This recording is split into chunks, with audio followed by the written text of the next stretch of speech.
Devant le miroir, j'ajustais avec soin ma robe préférée, un vêtement qui semblait avoir été créé uniquement pour moi.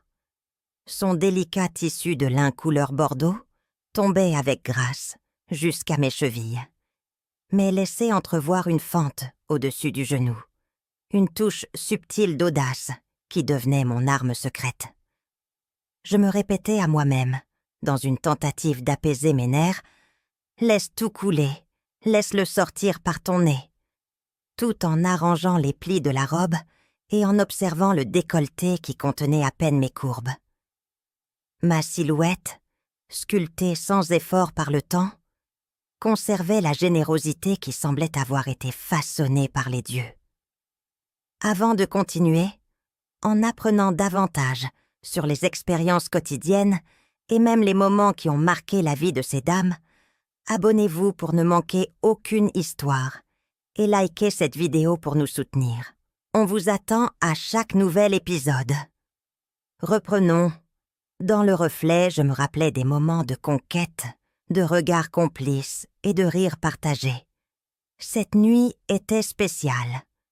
Nous fêtions notre 2e anniversaire, avec mon partenaire, qui, 2 ans auparavant, m'avait promis un amour éternel. Je me sentais la femme la plus chanceuse du monde, enveloppant mes pensées dans cette certitude d'être avec quelqu'un qui promettait de remplir ma vie de bonheur. Ses sourires étaient mon refuge, et son rire ma mélodie préférée. Une chanson qui résonnait chaque fois que nous étions ensemble. En me regardant une fois de plus dans le miroir, son image traversa mon esprit, bien qu'un léger pressentiment me fit ressentir qu'il ne partageait peut-être pas mon enthousiasme. Je secouai la tête pour chasser ses pensées. Je complétais ma tenue avec des talons noirs qui s'accordaient parfaitement à ma robe. De l'extérieur, quiconque aurait vu une femme élégante, avec un regard brillant et un sourire radieux. La nuit promettait d'être spéciale, mais les problèmes ne tardèrent pas à apparaître. Je marchai vers la cuisine et entendis mon partenaire dire quelque chose depuis le salon. La conversation s'échauffa rapidement. Sa voix, quelque peu frustrée, laissait transparaître une tension. « Pourquoi utilises-tu toujours ce que tu veux sans demander ? Cette pièce a besoin d'ordre, et tu devrais t'en charger toi-même. » grommelait-il. « Et qui es-tu pour me dire ce que je dois faire ? Depuis quand te donnes-tu le droit de me commander ?» Swing, lui répondis-je, lui rappelant fermement que la maison était un héritage de mon père. Cette remarque tomba comme un coup de poing dans l'air, accentuant la tension. Mon partenaire me regardait les yeux plissés, et à cet instant, je compris que, peu importe combien j'essayais de maintenir la paix, la situation ne se résoudrait pas facilement. Les sentiments d'amour et de loyauté semblaient vaciller. Je ne voulais pas que notre relation souffre, mais cette nuit semblait destinée à se terminer sur une note amère. En rentrant à la maison après notre sortie, déjà passé minuit, je remarquai un changement dans l'atmosphère. Nous marchâmes ensemble jusqu'à la chambre en silence et, avec un mélange d'audace et de tendresse, j'essayais de raviver notre amour, lui rappelant à quel point il était spécial pour moi. « Chérie, laissons libre cours à cet amour qui nous consume, » lui dis-je. Cependant, il ne fit que prendre une gorgée de plus de la bouteille qu'il tenait en main, avant de s'endormir profondément, me laissant avec un étrange vide. « Eh bien, cette fois j'ai vraiment été servie, » pensai-je avec résignation. Une sensation d'acceptation m'envahit tandis que je me blottissais à ses côtés, me disant que le bonheur ne se résumait pas à ce seul moment. Je devais aussi le trouver dans les instants quotidiens, dans la routine partagée.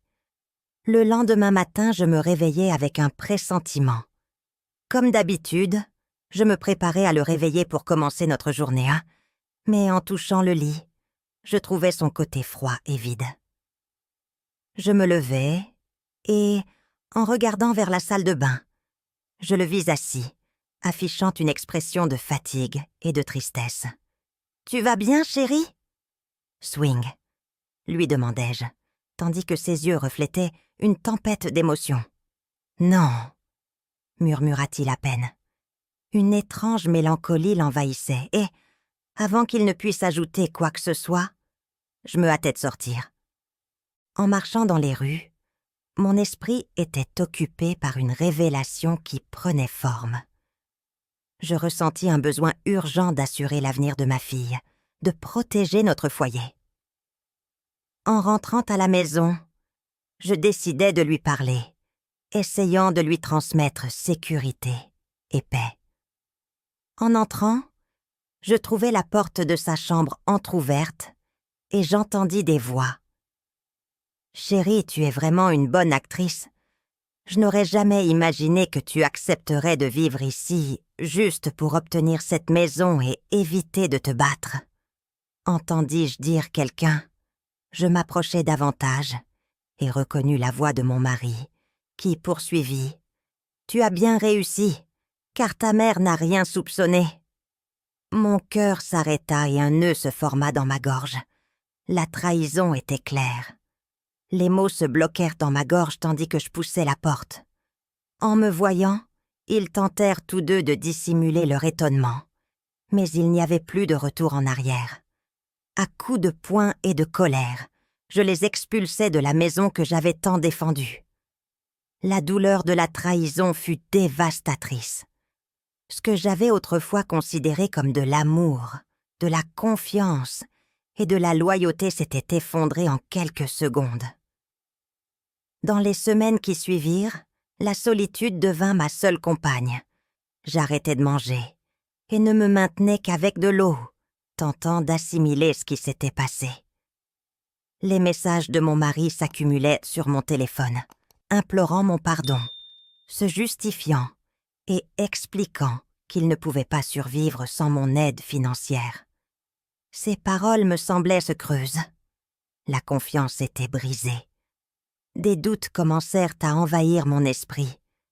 Devais-je céder la maison à ma fille pour éviter les conflits? Ou attendre de guérir avant de prendre une décision aussi importante? En contemplant l'avenir, je décidai de me concentrer sur la reconstruction de ma vie et de retrouver la paix. Les jours suivant cette révélation furent un mélange de douleur et d'incompréhension.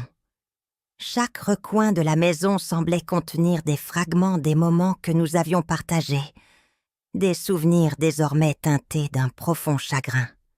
Mais malgré le vide qui m'habitait, je découvris aussi une force que je n'avais jamais ressentie auparavant. Une étincelle qui me poussa à recoller les morceaux et à me relever de l'obscurité dans laquelle j'avais sombré. Des semaines passèrent où ma seule compagnie était le silence et l'écho de mes pensées. J'essayais de me libérer de la colère, bien que la trahison me faisait encore serrer les poings chaque nuit. Peu à peu, je repris mes habitudes, retrouvant mon indépendance et me rappelant qui j'étais avant cette relation.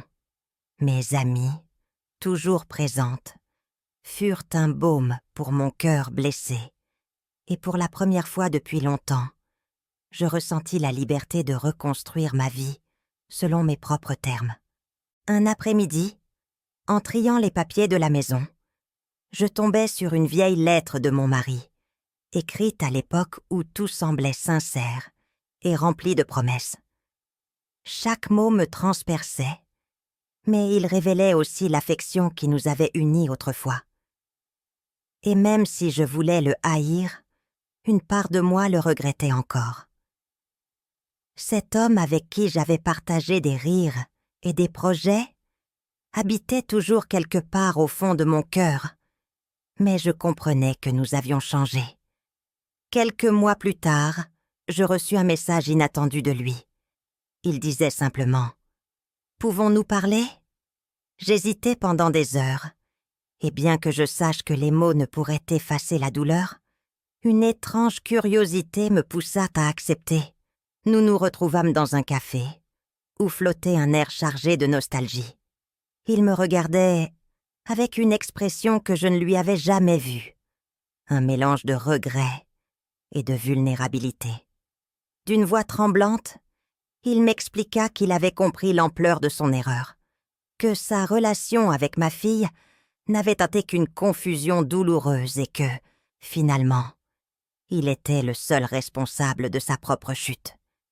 Il admit qu'il avait perdu ce qu'il avait de plus précieux, notre amour et la famille que nous avions construite ensemble. Nous restâmes silencieux, chacun plongé dans ses pensées.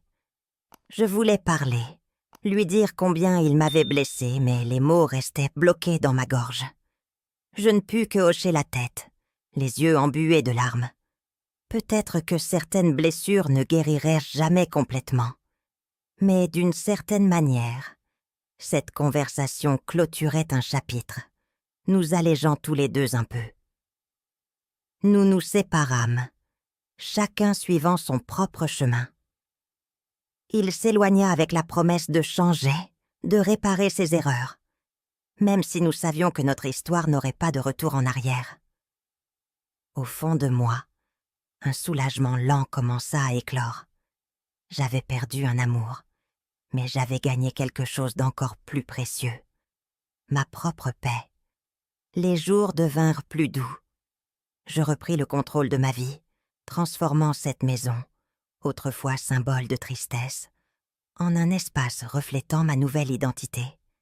Mes amis et ma famille remarquaient le changement, l'énergie renouvelée avec laquelle j'affrontais chaque jour l'avenir. Et bien que le souvenir de cette trahison restât présent, je sentais que peu à peu, les cicatrices se transformaient en leçons précieuses. Plus tard, lors d'une soirée, je rencontrai quelqu'un d'inattendu.